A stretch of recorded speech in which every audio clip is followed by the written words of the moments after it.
When you're building your business solo, your relationship, especially if you're working from home, becomes your foundation and your safety net.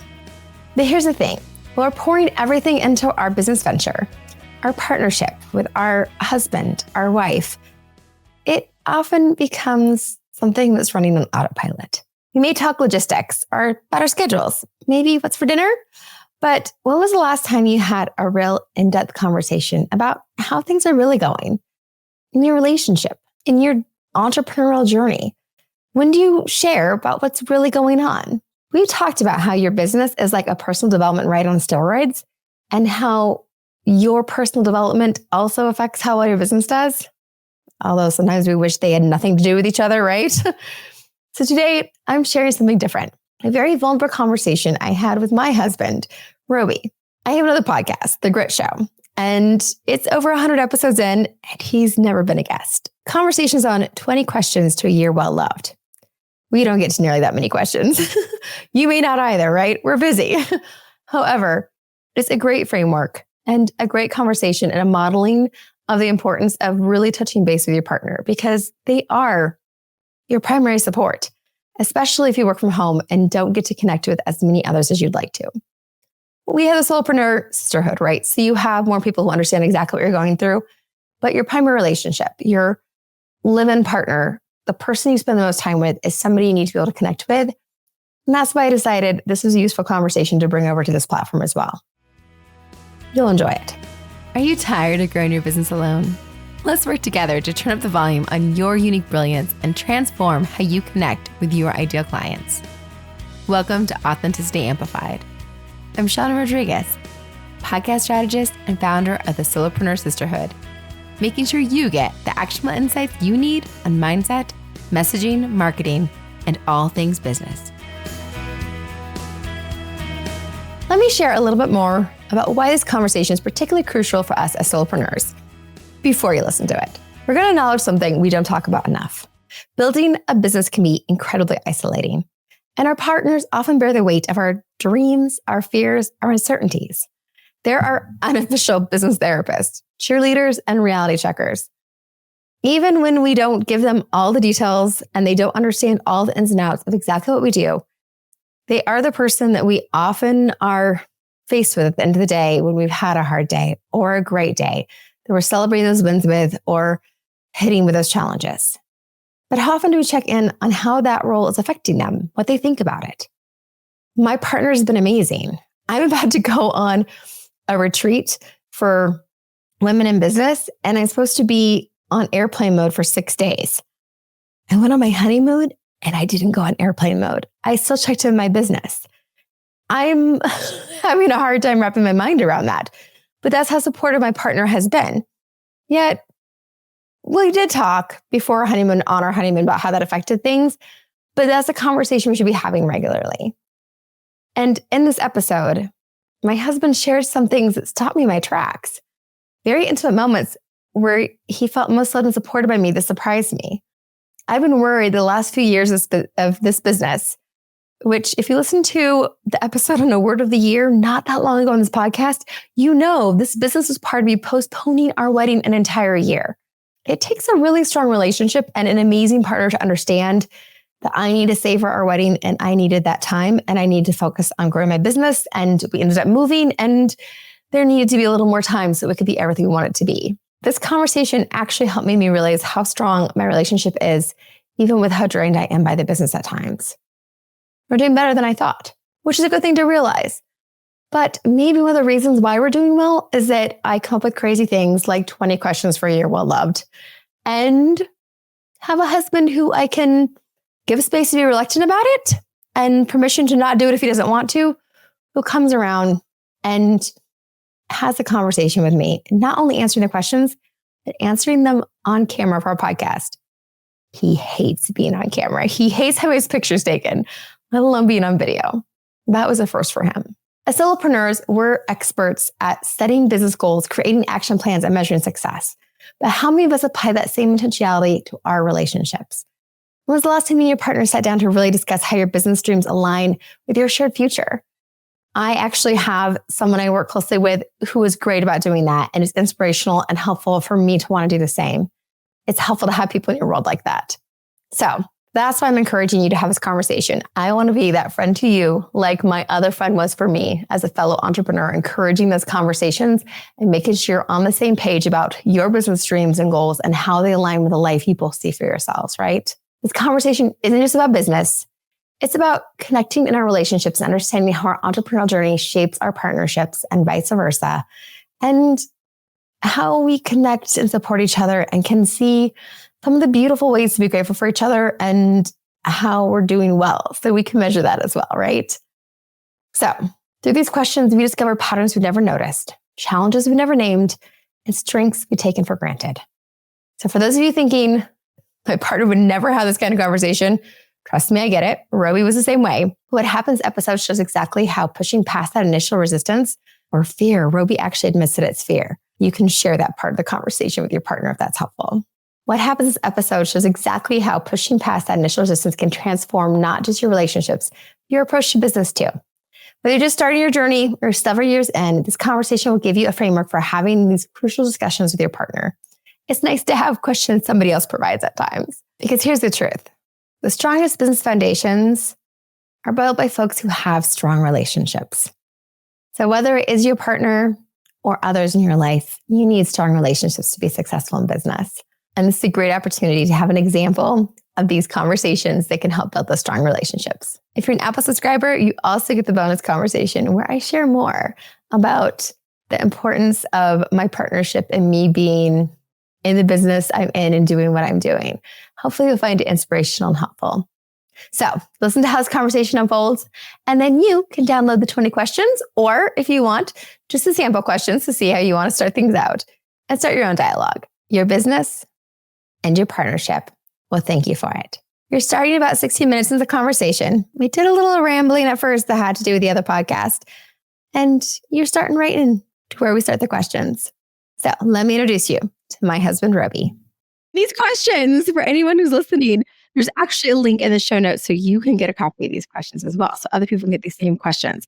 I don't know that we're going to get to all of them. There's 20 of them, which is a good amount. And there's like a nice little guidance at the top about like when to do them and to like, you don't have to do them all at once and that they're supposed to be relaxed and unhurried or whatever else. And they're kind of broken up into 4 questions per category and 5 different categories.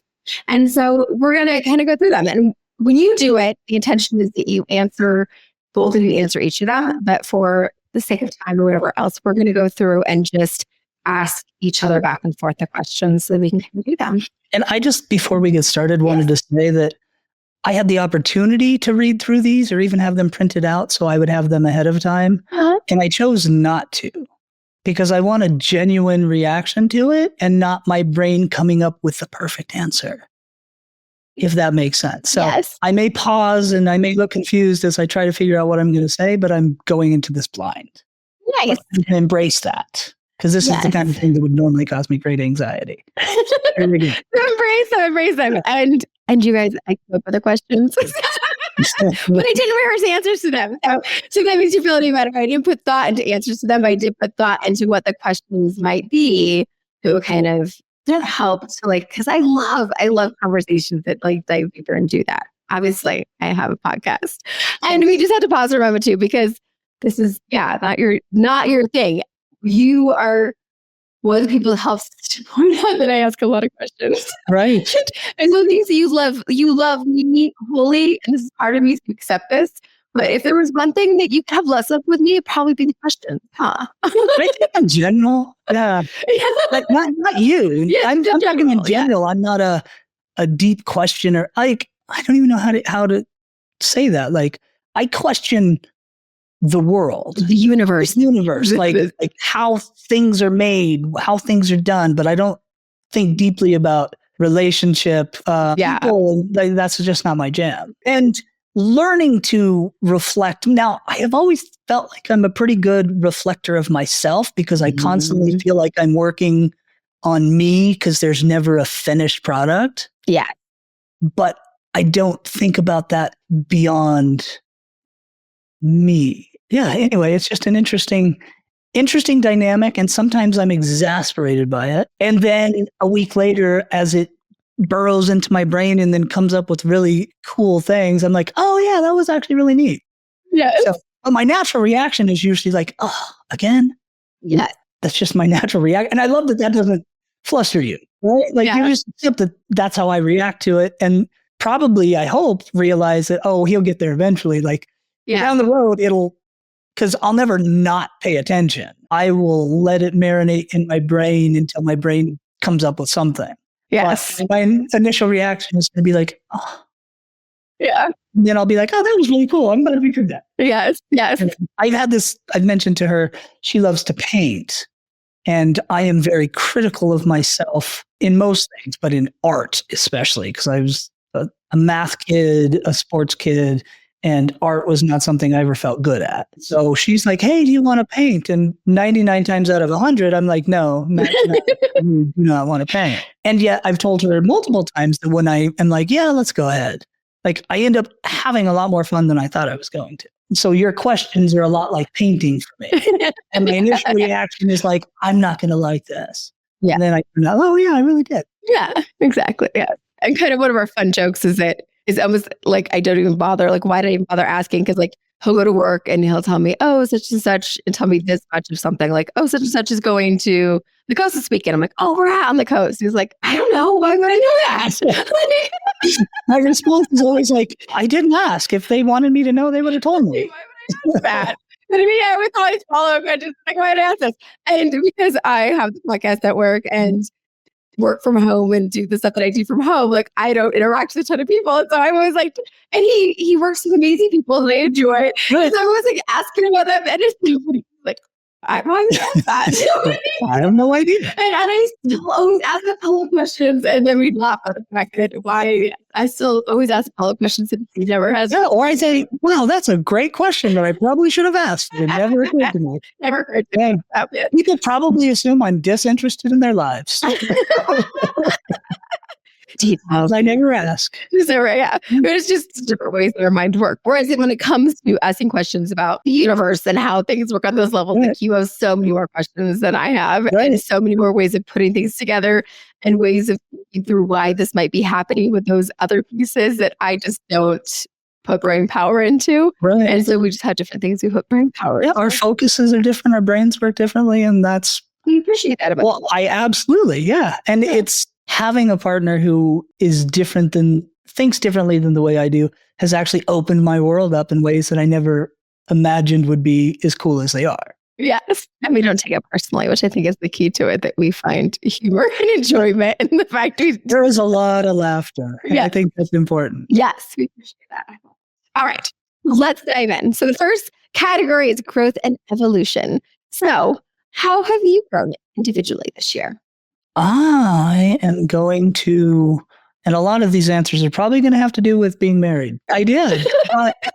I don't know if Shawna's mentioned this. I assume she has in her podcast, but there was a time where there was jokes about wedding glow Roby. Yeah. And it may not be as obvious now, but it still exists. And so my individual growth this year, like on the largest level, is of being a husband, but not the husband part, more of understanding that you love me even when I'm not doing correct things. Like I will fail and that's not going to change your love for me. And I think that has been the biggest, that we've mentioned Wedding Glow Roby, but I've never dove into what I thought it was. And that's what it is. Like I am a pretty confident person. Most people would say that they see of me as somebody who's very confident. Mm-hmm. This is the first time I have ever been less fearful about being rejected. Mm-hmm. And so probably multiple times in our relationship, I've still harbored this fear that at some point you're going to wake up and realize I'm not the one, and then on. And I didn't even realize how that would feel once we got married and that went away, if that makes sense. Yeah. For me, that's individual growth, if that makes any sense whatsoever. I'm happy unconditionally. You're stuck with me.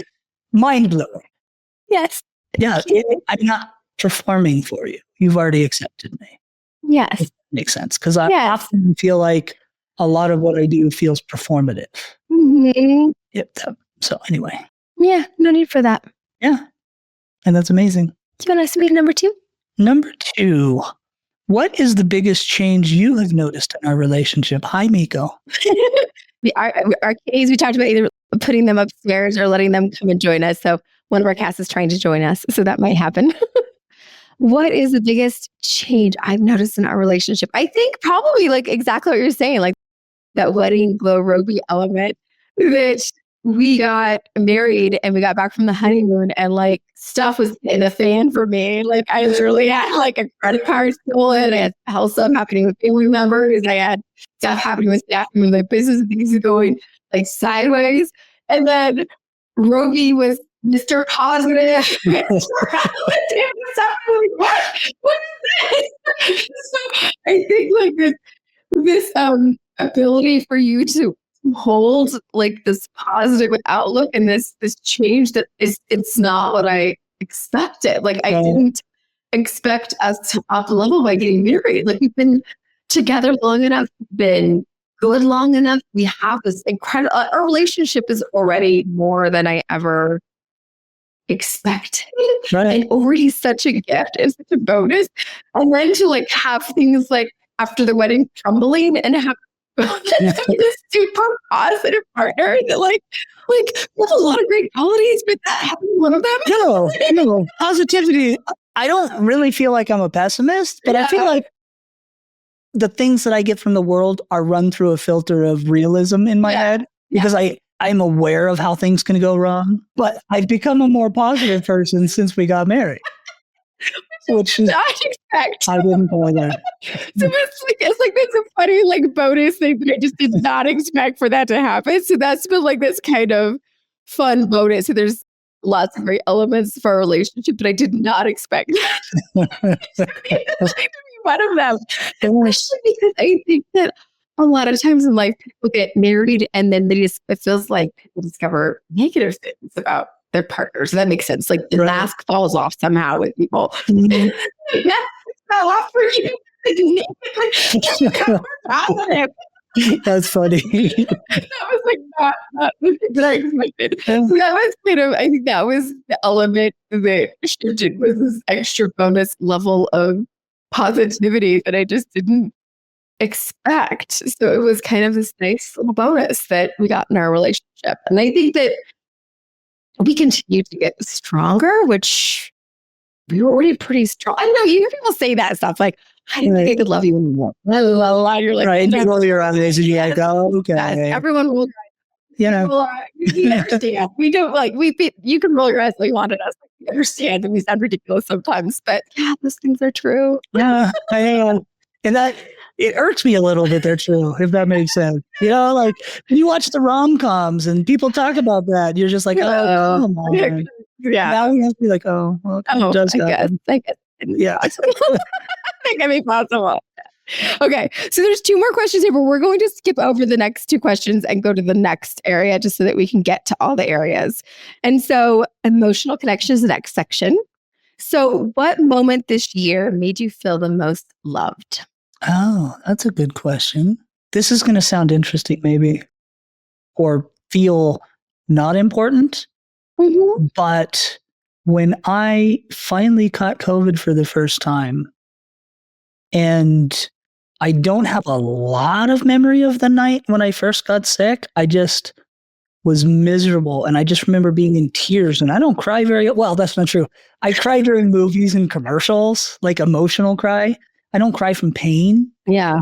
And I was in severe pain. Yes. Because for me, the first thing that happened when I caught COVID and my temperature spiked was all of the joints that I've had surgery on and injuries to suddenly hurt maximally. And so being in bed at 2:00 in the morning and crying and you just holding me, I feel like it's something I haven't had since I was a child and my mother was holding me. Yes. He was in the highs when he's sick. Like, he used to go to anyone near him. Like he will literally go into his man cave at our last house, like downstairs far away, hidden when he's sick. Yeah. Yes. And so for me, I feel like looking at that question, people want to hear some more emotional depth to it. But for me, it was more because of being able to be miserable physically and be able to express that and not be judged for it, which could be a whole nother level of discussion of me. But again, it's not something I felt a comfort from somebody else when I'm expressing that emotion, probably since I was a young child. You know, and I say that like young child, because when I was 6 and I hurt myself, it was suck it up. Yeah. What doesn't kill you makes you stronger. Like boys don't cry. All those things. So young child. Yes. Yes. So I don't even remember the last time I felt that. No. Yes. I had to throw in a tiny story that Roby had shoulder surgery a few summers back. And we went to go have the surgery. Like he was actually, and I could tell. So I asked, I said, do you want me to leave? And he was more comfortable with me leaving pre-surgery because he's done so many surgeries and he's done them alone. Right. He's been alone. And I'm used to being the only person in my family that everyone has there when they're getting their surgeries done or when they're getting medical stuff done. This stays at the hospital, supports everyone. So it was really hard for me to not be there, but I could tell that it was harder for him to have me there than for him to be alone because he's in a medical profession. Like he supports people through that stuff. And so he's comfortable around other medical professionals when he's preparing for surgery or in pain or dealing with that stuff. But he was not comfortable being around me when he was getting ready to go into surgery and doing that.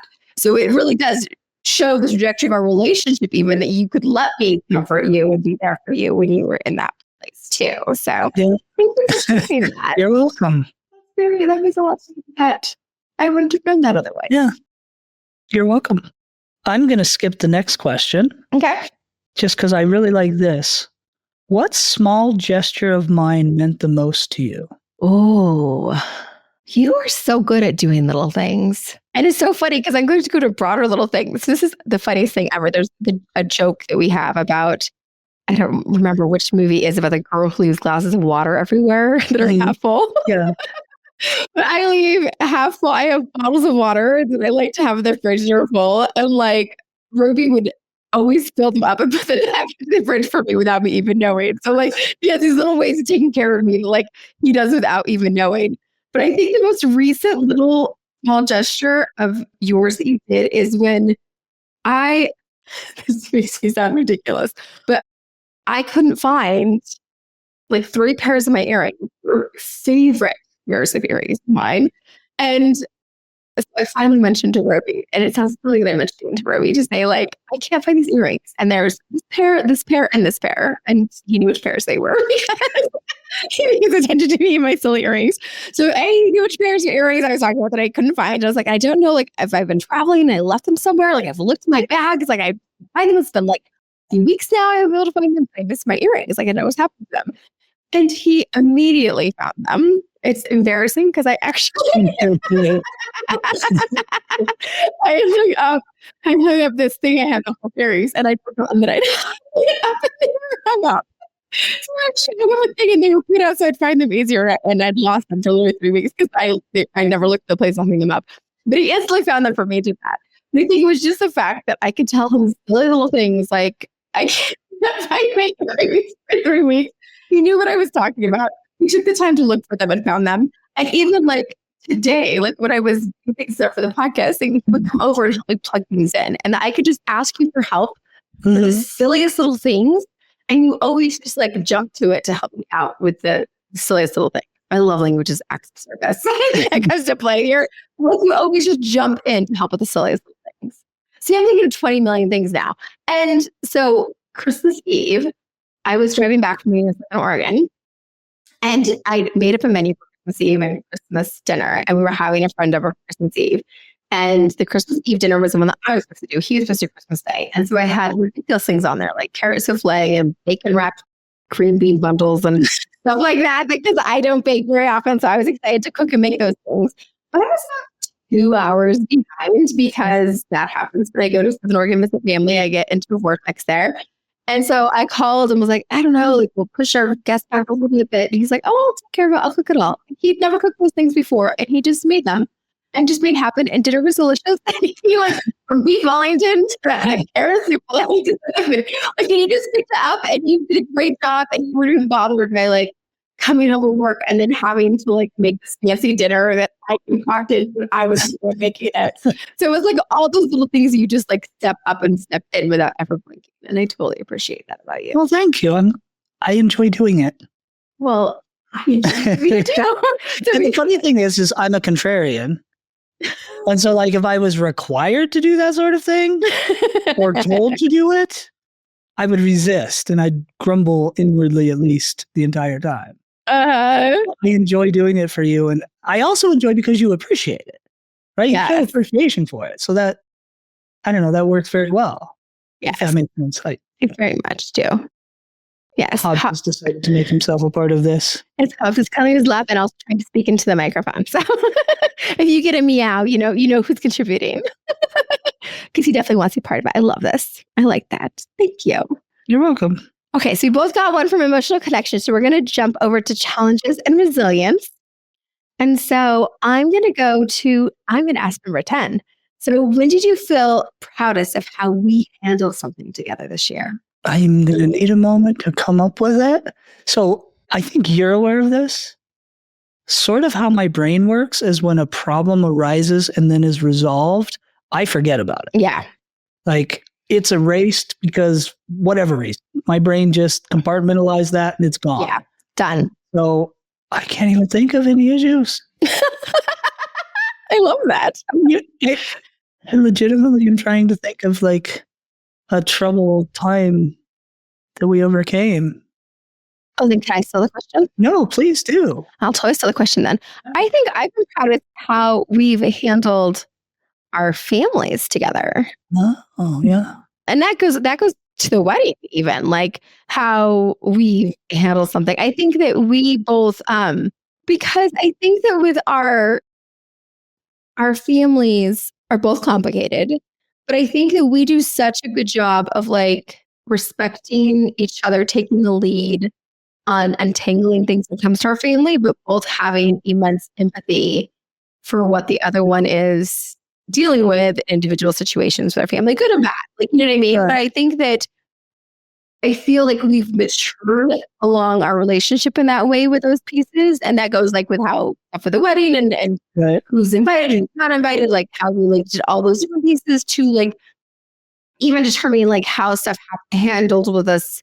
Because we spent Christmas here because of your work schedule, but we still had to get some stuff down there, like how we handled those things. Like I feel like we've just done such a great job of supporting each other with those things and understanding like the way we do that. And I really respect and appreciate that you get how much I love my family and I want to be there for them and do things for them and let me do that and support me doing that. Because I think past partners who really resent and get frustrated and we're my family taking advantage of me, et cetera, et cetera. And you are my most fierce protector. Like you love me, care about me and whatever else, but at the same time you get my love for my family, the desire to do things for them and support that at the same time as protecting me and supporting me in this beautiful way that makes me feel supported so I can still be there for them, but still feel protected at the same time. Like, we do a beautiful job of balancing that. And I feel like that's like the way that we come together. And I feel like we do that together. Like I feel like you're an absolute ally in all of that. So somebody who's so wrong with my family, they run the other way. Or somebody who's like pushing me away to protect me so much. Or that's what happens. Somebody trying to protect me so much, they're like causing division, making it harder on me to my family. Right. Or somebody who's like so wrong with my family, they're running the other way. Like that's what I've experienced a lot in past relationships. And I feel like you do the great middle ground with all of that. Right. And I feel like even, and of course, I'm speaking for myself, that even like with your family, that we do things in a great way, that we do that together. Well, I was going to say that I feel similar with my family, but especially I think about my mother. Mm-hmm. You may not agree with how I handle my relationship with my mother. I've never asked, but you let me have that relationship the way that I need it to be. And if you feel the need to interact with her more or do things with her, you do. But you never make me feel like you're pushing me to do those things, if that makes sense. Mm-hmm. You accept that the relationship I have with her is what it is. And again, in a very similar way, I appreciate that. As opposed to, you need to spend more time, or you need to call, or you need to that would just irritate me to no end. And I appreciate that you're just like, yeah, that's just the way you have your relationship. Yeah, so I think we do good with that. I think we do as well. Oh, and look, Mika was like, just in time for me to let me get out of the way just in time for that. I like this. Okay. I'm going to skip to 12. Okay. What made you feel most supported this year? Oh, actually, I answered the last question. I get to ask you a question. Yes, you did answer. You asked the question, but you answered it. That's a good point. Okay, so then we'll just turn that to you. So what made you feel most supported this year? It's not going to be a single moment. Okay. Miko. Back on the paper. Back on the paper, like trying to get my hand to pet him. For me, it's multiple things over the year. And it sort of harkens back to what I talked about earlier, it's the constant support you have given me in moments where I would have expected to either be ignored or not supported or negatively reacted to. And I'm trying to think of an example or a specific example, but I can't. But what I can tell you is I've thought to myself multiple times that for a person who expects a partner to react the worst possible way, you consistently react in a way that's better than I could have imagined. And if I would have thought of the right reaction, it's even better than that, if that makes sense. So I have been notorious for choosing bad relationships, which is why I chose for a long time to not be in a relationship. Because I didn't trust myself to make choices that were good for me because I'd made so many bad ones. So my expectations in a relationship tend to lean towards negative. And over again, when I'm worried about your reaction to something and expecting something negative, you consistently give me more positive than I even could have imagined it would have been. I just find that fascinating. And it leads into what I talked about before, in that I feel so supported that it blows my mind that it's even possible. So a relationship can be infinitely greater growth as opposed to a ball and chain, or it's not a weight. It's an uplifting. And I was aware that could be, but didn't imagine I would ever be in a relationship like that. Yes. See, I had a hard time imagining all of that was even possible. Like, I know that we have all of that, but it's so funny that like when you tried to like think of the relationships that you admire, that it was hard for me at times to like look at relationships I admired. And sometimes you didn't see them as fully as you could, right? But it was hard. So it's been so amazing to like discover our relationship. And then it's made it easier to see all the positives in other relationships. Like, since we've had this relationship, it's just amazing. And this is a deeper discussion, not for us, but I feel like we live in a society that benefits from making people more aware of divisiveness than togetherness. You know, on TV shows, the husband and wife are usually divisive. Yes. And not together. Relationships are divisive. Political things are divisive.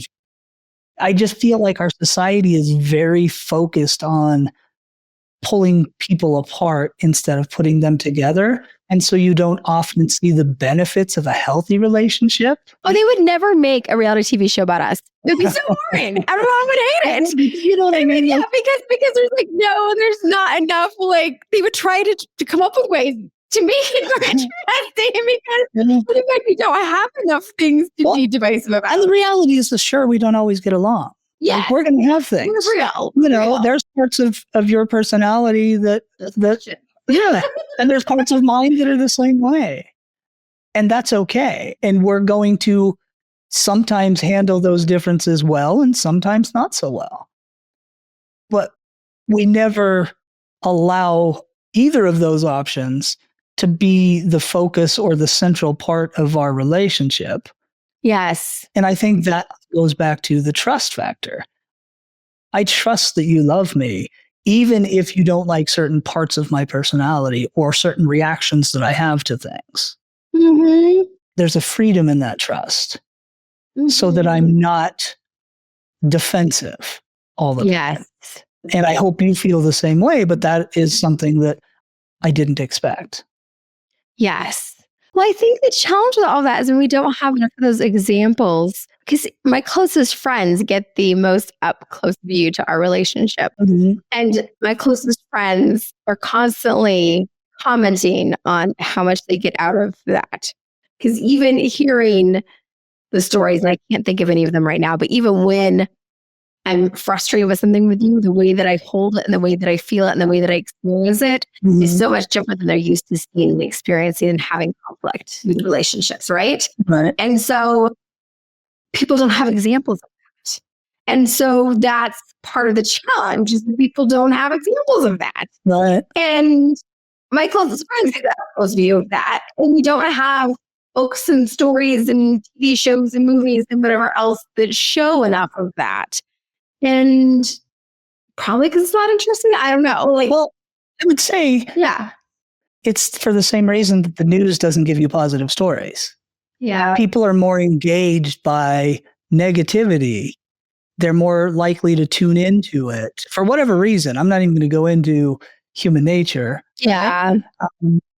But you're right. People don't have as many positive things out there, and probably because positivity doesn't sell. Yes. Another bummer. That's what I want more of. Me too. Yeah. And, we sat down last night and watched Inside Out 2. We had the opportunity to watch whatever movie, and Shawna's like, what would you like to watch? This or this or this? And I really wanted to see Inside Out 2 for that positivity. I knew that it was going to be positive. And it was like one of the top movies of the year, wasn't it? Or one of the top movies of the year? I assume so. Was it last year or the year before they came? I don't even know. I can't believe it was this last year. And I feel like I've seen some headline about it being like it broke some record or it was a top movie for the year or something. I saw in some headline for the year. So that's a positive. But I look for the positivity more, because I think there's so much negative around. And I love negative stuff as much as anybody else when it comes to entertainment, right? Yes. But sometimes I just want to see that like positive, uplifting, watching rom-coms. Like people laugh because I tell them that I watch lots of rom-coms. I even did before Shawna and I got together. Mm-hmm. And the reason for that is, at the end, it's going to be a positive, uplifting story about love, which even if I didn't even more ironic. Yes, right? Yes. It's still nice to see it. Yes. This is amazing. We are going to have to cut this episode into 2 episodes because we are going to give you guys the last 2 categories, but we are going to get this into 2 episodes. And so we are going to come back so you guys can finish having more of this because this has been such a great conversation. Thank you so much for doing this. And thank you guys so much for listening in on this. This has been lovely. I love this. And hopefully everyone listening has enjoyed this as well. You guys can get in the show notes, you guys can get this entire all 20 questions, the ones we've been skipping over as well.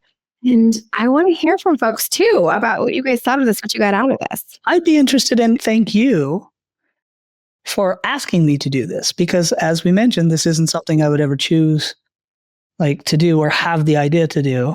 And I've enjoyed it.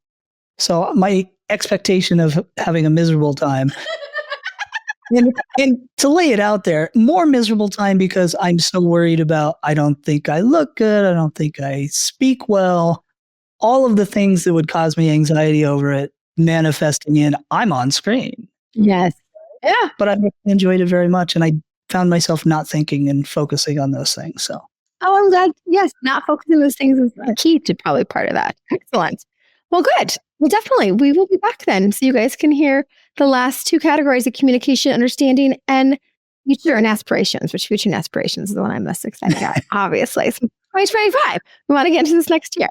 So thank you guys so much for being here with us. Thank you. Are you excited to hear the second part of that conversation? You are at an advantage. I timed the release of this so that the second half of that conversation has already released on The Grit Show. So you can go right over to The Grit Show and check it out if you'd like to. Either way, you have a good sense of what the conversation was about and are hopefully encouraged, maybe even inspired to give it a go with these questions with your own partner. Solopreneurship is hard. We talk about that. Having a partner you can communicate with is critical to your success. Communicating about these things, starting with these questions, is a good way to exercise those muscles. You may not address everything, and that's not the point. It's starting to open up those pathways and starting to acknowledge the ways that you guys can connect better and be of good support to each other. We want you to be in your best space. And this is how your business succeeds, is when you are in that best place. We've talked about that emotional placement, right? So go download those questions and use them as a tool to keep building. And for those of you that are subscribers on Apple Podcasts, as I mentioned, I'm going to spend a little more time with you sharing more about the fact my supportive partner is one of the only reasons I have my own business and the importance of that. Thank you for being a subscriber. I hope you get something out of that. If you need a little more courage to get your partner on the same page, you go over to The Grit Show, listen to the second half, where we talk some more about his hesitance. Maybe there's something your partner needs to hear from him. Or maybe if you listen to the way he talks about it, like give you the words that will help you frame it better for your partner. Thank you so much for being here. I'm very grateful that you took this time to connect more with your business and with improving things so you can do all you can to amplify your authenticity. I'll see you next week. If you found this video helpful, don't forget, check out these other videos and subscribe. You want to be around to keep growing your business authentically.